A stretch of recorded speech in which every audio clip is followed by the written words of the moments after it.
work, everyone! We're looking to wrap with our two main ladies today. I can already smell our success. What do you mean, looking to wrap? Oh, aren't you the expert now?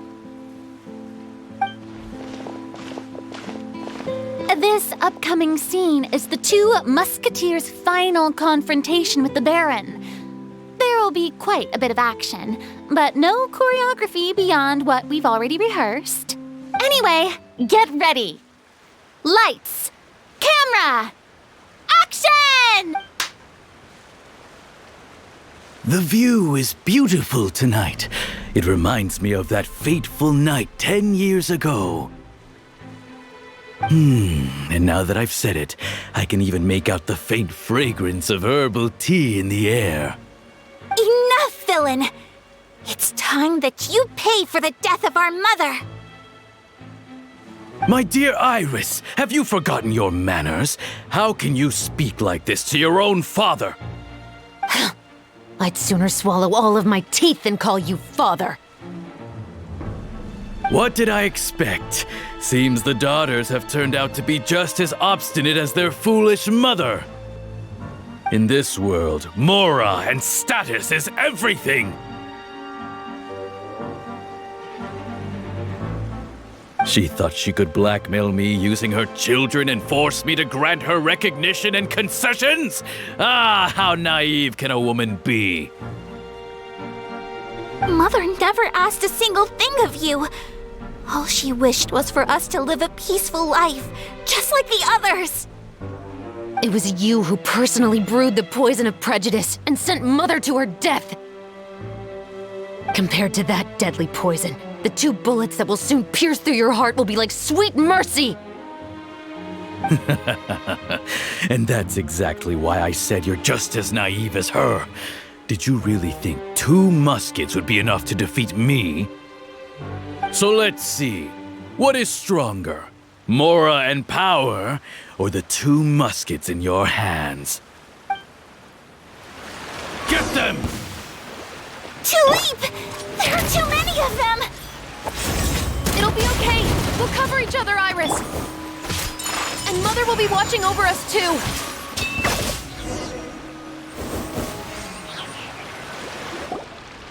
You've lost. To think I'd lose to my own 2 kids. We are no children of yours, and we'll never call that place our home. Then tell me, what did you do all this for? You lost your mother, and will soon kill your father as well. What will you gain in the end, other than sentences for your crimes? We will gain our long-awaited justice.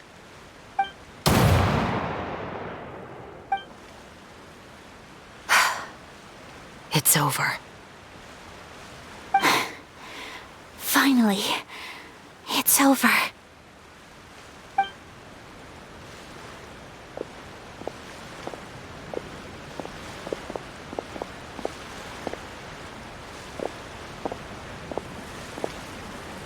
So, where will you go now, Tulip? I'm not too sure, Iris. Maybe somewhere with lots of flowers? After all, Mother always did love going where the blossoms were. What about you? I want to go visit Mother's grave. Yeah, that's not a bad idea. Huh? Tulip, look! What is it? It's Mother's favorite. The rainbow rose. Look, it's blooming again. Excellent! That was beyond mesmerizing. Even I didn't expect the scene to go so well. And we got it in a single take. All right, everyone. We've got a wrap for Tulip and Iris. Congratulations, Ayaka and Chevres! Thank you. I didn't expect our parts to wrap so quickly. I wish I could savor the experience for just a bit longer. Paimon totally understands. Paimon's not ready to say goodbye to the clapperboard either. Filming it, you were great too, Chevres. The way you said, long-awaited justice. It gave Paimon chills. That is indeed my favorite line in the whole book. I still remember trying to act it out in my room the first few times I read it. Whoa, Paimon would have never guessed you're that type.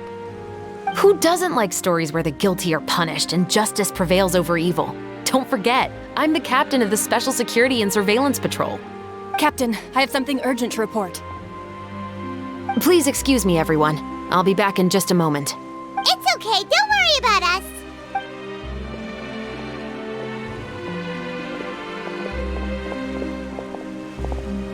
Oh? Was she whisked away by work already? I was just about to tell her how great she did.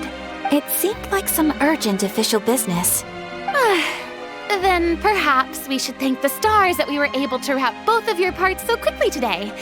Switching around the filming schedule would have been a real pain. Anyway, I actually came over to let everyone know that we're all done for today. You can go home and get some rest. And one last thing, Miss Ayaka. Your acting skills today were immaculate as always. Are you sure you won't consider taking up full-time acting? See, I just happen to know this great troupe that's still looking for a lead actress. Thank you for your kind words, Director Farina. Unfortunately, there are still many matters that I have to take care of back home at the Yashiro Commission. I cannot remain in Fontaine to pursue an acting career. Nevertheless, I will make sure to treasure this incredible opportunity in my heart. Oh, that's a shame, but I understand. Just let me know if you ever change your mind.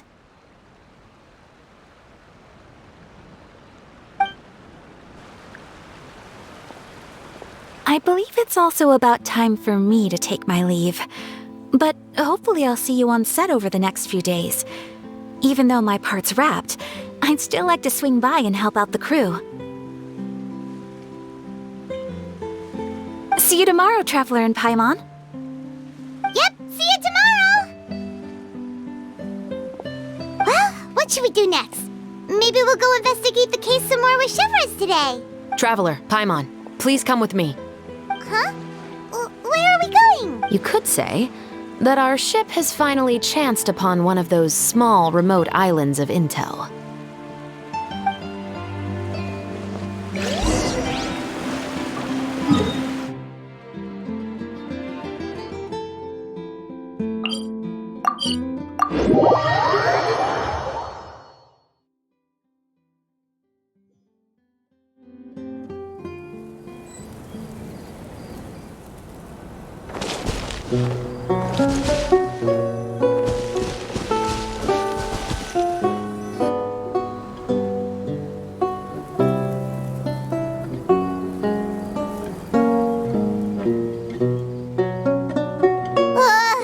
Paimon's exhausted. Paimon definitely didn't expect having to float this far after. So, Chevres, why did you take us here? Affirmative. It wasn't anything conclusive, but it should show us a clear way forward. Have you ever heard of someone by the name of Emily? Oh, you mean that famous perfumer? She's a good friend of mine. She's lent me her aid several times in the past to resolve. After I discovered the rainbow rose at the scene of the murder, I sent it to her. After all, she's probably the foremost expert on flowers and scents in all of Fontaine. And then? There was nothing remarkable about the flower or the trace amounts of soil left on it. But according to Emily, the rainbow rose left by the killer was derived from a very rare cultivar. Huh. Paimon didn't know that there were different varieties of rainbow rose. Paimon just thought they grew everywhere in the wild. Flowers that are deliberately cultivated will always show some different features from those that bloom in the wild. We already knew that the rose left at the scene belonged to a special cultivar, but with Emily's expertise, we were able to pinpoint the place where it was first picked from.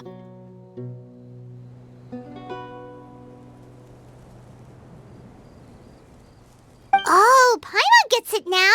So whoever first planted that rainbow rose was probably the killer. Precisely. And after we checked what we learned against some sales records from the past, we discovered that there's only one person in all of Fontaine who could grow and sell this specific cultivar. Really? And who is it? It's the novelist. But didn't you say he had an alibi? To be clear, I haven't changed my mind about him. I still don't think he was the one who pulled the trigger. However, that doesn't mean the true culprit never visited him at his home or never purchased a rainbow rose from his garden. Whatever the case, we will have to confirm a number of things with him. So you mean the next place we need to go is... Yes, we're going to pay him a visit at his home.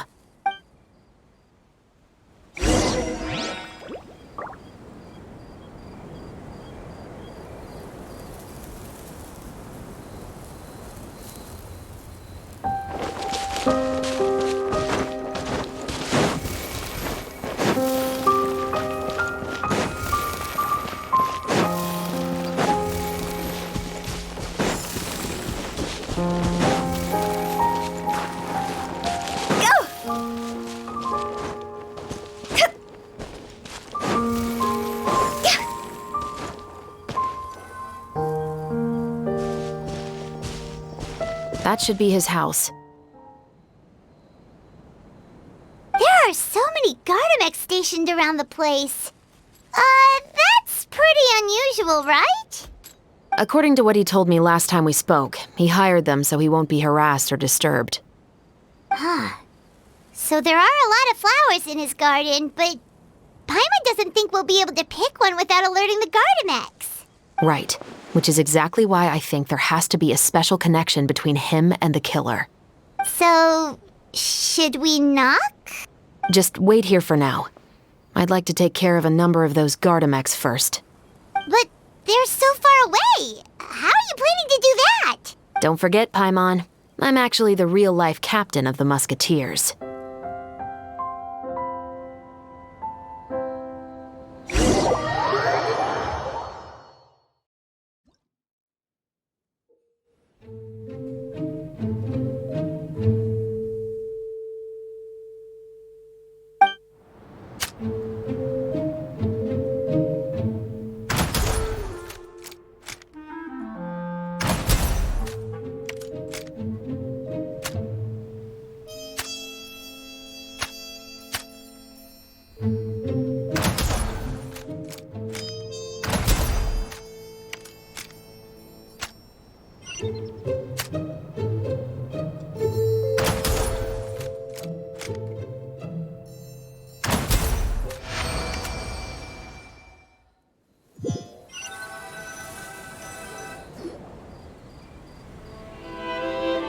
All clear.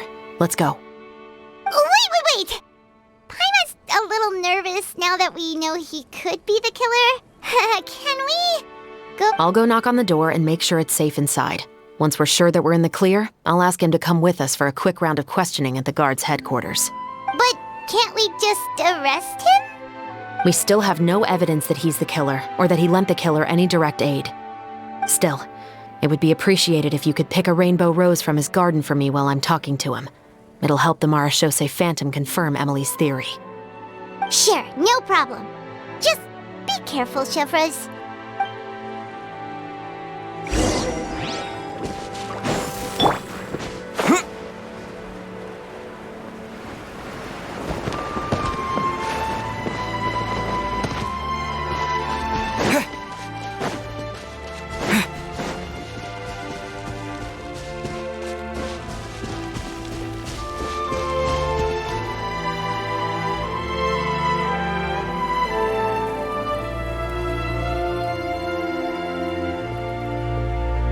Excuse me, Mr. Baptiste, are you home? Who could it be at this hour? Oh, it's you, Officer Chevres. Would you mind accompanying me to the guard's headquarters, Mr. Baptiste? We would like to ask you some questions about a case. Oh, is it still regarding the murder case from before? I cannot confirm or deny that at this time. So it is then. Listen, I need you to come with me, Mr. Baptiste. Miss Shavras, I'll save you the trouble. Oh, and you two over there? There's no need for you to pick my flowers either. It's not time for them to bloom yet. Oh! Okay.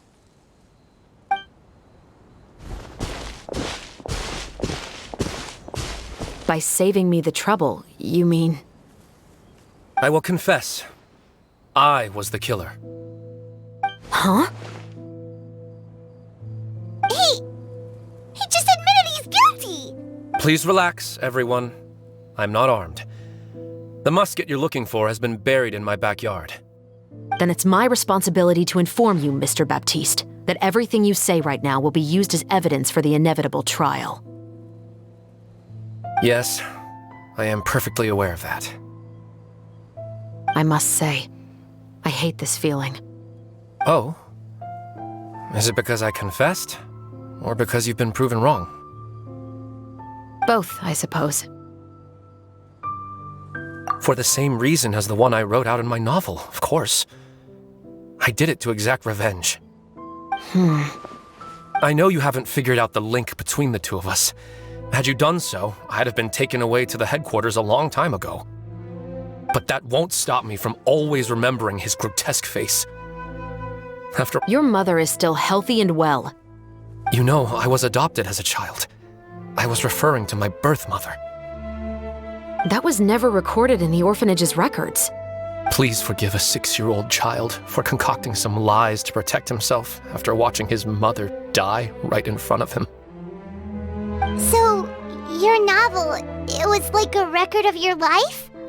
No, of course not. It was a work of fiction with many embellished parts. But I am indeed the illegitimate son of a wealthy and influential man who abused his power to murder my mother. That part. But the man you killed didn't have a Mora to his name. He was a hired assassin, an irredeemable beast who sank his fangs into a defenseless woman just for a few bags of Mora. But if that's really the truth, you wouldn't be telling us any of this now. You still haven't managed to take revenge against your father. I never thought I'd hear that kind of thing from the captain of the Special Security and Surveillance Patrol. I'm simply skeptical about your motives. It's simple, really. I've grown tired of everything and don't want to shoulder this burden anymore. You may have considered me too soft to pull the trigger. Well, as it turns out, you are exactly right. So you're going to call a stop to your revenge, just like that? The true mastermind is too rich and too powerful for me. I've accepted that I will never be able to avenge my mother alone. And so what? The characters in your book never gave up? Now, Officer Shavras, I'm the one who has killed a man, aren't I? Are you trying to convince me to commit another crime? What's your father's name? How do you plan to prove the veracity of all of your claims? Well, I'd like to speak with you privately. Sure. Why don't we speak privately at the guard's headquarters? No, it has to be here. I must ensure that we won't be overheard. Fine. Let's talk here. When I said won't be overheard, I meant by anyone. I would like to speak with you and you alone.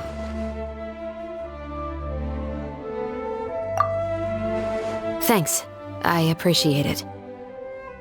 Please stay safe, Shavras.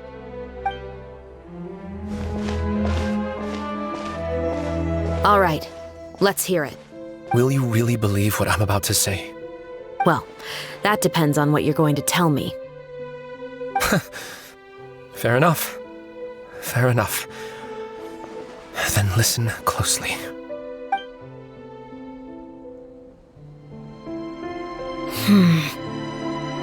So that's how it's all connected. So, it seems you believe me after all. Do you want me to go public with this? No, of course not. At least, not right now. Then why did you bother telling me? You've read my work. What do you think? Even if you were to go public with all of this right now, he'd simply deny everything. It's been too long. Almost 20 years. Anything that could be used as evidence has long faded away. Even if there might have been a solitary island of truth once upon a time, it has long sunk beneath the waves by now. Justice will never find him. Not if you don't try. I know that as the captain of the Special Security and Surveillance Patrol, you will always stand on the side of justice. But do you really think a cushy life in prison really constitutes justice for him? I bet he could lead an extremely comfortable life in the fortress of Meripede. What are you trying to say? I've been observing you from a distance. Your portrayal of the musketeer was exquisite. Pull the trigger of justice against him. Let the villain get what he deserves. You want me to let you go so you may complete your revenge? No, Officer Chavras. I know that would be impossible. No. What I'd like is for you to perform the deed on my behalf. Oh, Chevra sure is taking her time. What could they be talking about anyway? Oh, Paimon's worried. What if he decided to attack her? Oh, you do have a point. Still, do you have any idea who the rich person might... Sorry to keep you waiting, you two. Hey, how did your talk go? I've already sent someone to escort Baptiste back to the headquarters for questioning. He wasn't lying about the musket. It was indeed buried in his backyard. But what about the name? Did he tell you the name of the rich guy? Yes, he did. But for now, I have to return to the Special Patrol. I'll probably be quite busy over the next few days, so apologies if you don't see me on set.